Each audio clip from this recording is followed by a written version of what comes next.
ان سے اختلاف کیا اور کہا کہ آپ یوں کریں کہ جو 7 سینئر ججز ہیں سپریم کورٹ کے، ان 7 سینئر ججز پر مشتمل لارجر بینچ بنا دیں اور وہ لارجر بینچ اس کا فیصلہ کرے۔ لیکن بالآخر چونکہ میجورٹی 2 ججز کی تھی تو ان 2 ججز نے اب اس بنیاد پر فیصلہ کیا ہے کہ اب اس معاملے کو فل کورٹ سنے گی، اور فل کورٹ سننے کا مطلب یہ ہے کہ اب یہ معاملہ once and for all set ہو جائے گا۔ اب کب کیس لگے گا؟ 3 جون کو سماعت کے لیے یہ کیس مقرر ہو چکا ہے۔ 3 جون کو زیادہ دور نہیں ہے، 3 جون کو دیگر بہت سارے کیسز بھی ہیں، 3 جون کو ہی سائفر کا کیس ہے۔ تو عمران خان کے لیے یہ ایک بڑا دن ہے۔ اس کے علاوہ سیٹوں کے حوالے سے اسلام آباد ہائی کورٹ میں جو ججز ہیں وہ 3 سیٹوں کے حوالے سے بھی فیصلہ دیں گے۔ اب اس میں ایک امپورٹنٹ سوال بھی ہوگا کہ صرف تحریک انصاف کی سیٹوں کی نظر سے آپ اس کیس کو نہیں دیکھیں گے کہ آیا پاکستان تحریک انصاف کو سیٹیں مل رہی ہیں کہ نہیں مل رہی۔ آپ اس کو یوں بھی دیکھیں گے کہ کیا حکومت کو واپس 2/3 اکثریت مل رہی ہے یا نہیں مل رہی۔ اگر مل رہی ہے تو کیا قاضی فائزی صاحب کو ایکسٹینشن ملنے جا رہی ہے کہ نہیں، یہ بھی ایک بڑا اہم سوال ہے۔ تو اگلے چند دنوں میں ہوپ فلی 3 جون یعنی منڈے سے یہ کیس ٹیک اپ ہوگا۔ اگر یہ کیس ٹیک اپ ہوتا ہے تو کیا اس کو روزانہ کی بنیاد پر چلایا جائے گا، یہ بڑی امپورٹنٹ بات ہے۔ دوسری جانب عمران خان کی ویڈیو کا ٹویٹر پر شور مچا ہوا ہے، تو ایف آئی اے کا سائبر کرائم ونگ ایکٹیو ہوا۔ 26 مئی کو یہ ویڈیو اپلوڈ ہوتی ہے۔ 29 مئی کو F I A cyber crime wing اس کی انکوائری لانچ کرتا ہے، اور کل انہوں نے جیل میں تحقیقات کے لیے درخواست دے دی جج صاحب کو۔ کل انہوں نے جوڈیشل میجسٹریٹ اسلام آباد سے رابطہ کیا اور عدالت نے بھی کل ہی ان کو اجازت دے دی، جس کے بعد اب اندازہ کریں کہ رات کو ہی ایف آئی اے کی ٹیم اڈیالہ جیل پہنچ گئی، اور انہوں نے کہا کہ عمران خان کے آفیشیل ٹویٹر ہینڈل سے ریاست مخالف بالخصوص پاک فوج کے خلاف پروپیگنڈا کیا گیا ہے۔ انہوں نے کہا کہ اس ویڈیو کے ذریعے آرمی کے خلاف پروپیگنڈے کے ذریعے حقائق کو توڑ مروڑ کر آفیسرز اور جوانوں میں بغاوت اور اشتعال پیدا کرنے کی کوشش کی گئی ہے۔ اس ویڈیو کے ذریعے مختلف ریاستی اداروں میں تفریق بھی پیدا کرنے کی کوشش کی گئی ہے، اور یہ ویڈیو صریحاً پیکا آرڈیننس 2017 کی خلاف ورزی ہے، جس کی تفتیش ہونا لازم ہے۔ اس لیے عمران خان تک تفتیش کی رسائی دی جائے۔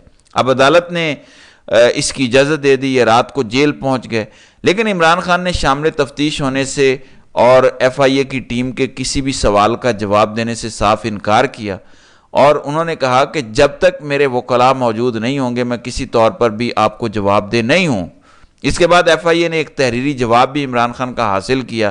تحریری جواب کیا ہے؟ جو ان کا اجازت نامہ ہے اس پر عمران خان نے اپنے کامنٹس لکھے ہیں اور ساتھ سائن کیے ہیں۔ اس میں چونکہ اجازت مانگی گئی تھی تو عمران خان نے نیچے لکھا ہے کہ I will join the investigation in presence of my lawyers and the above allegation is absolute nonsense۔ انہوں نے کہا کہ میں اپنے وکلاء کی موجودگی میں جواب دوں گا، اور آپ جس الزام کا ذکر کر رہے ہیں وہ بہت بیہودہ ہے۔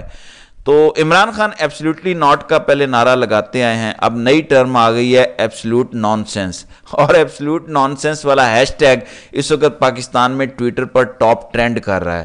پھر ایک اور اہم ڈیولپمنٹ ہے جو اسلام آباد سے ہے۔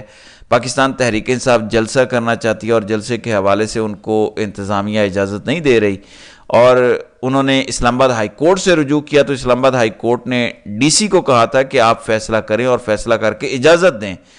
تو اب بتایا گیا تھا کہ جو سیکیورٹی کے ادارے ہیں وہ پاکستان تحریک انصاف کو کلیئرنس نہیں دے رہے، لیکن بالآخر ڈی سی اسلام آباد نے پاکستان تحریک انصاف کو جلسہ کرنے کی اجازت دے دی ہے، اور اس سلسلے میں اسلام آباد ہائی کورٹ کو بھی باقاعدہ طور پر آگاہ کیا گیا کہ ہم نے عدالت کے حکم پر عمل درآمد کر دیا ہے۔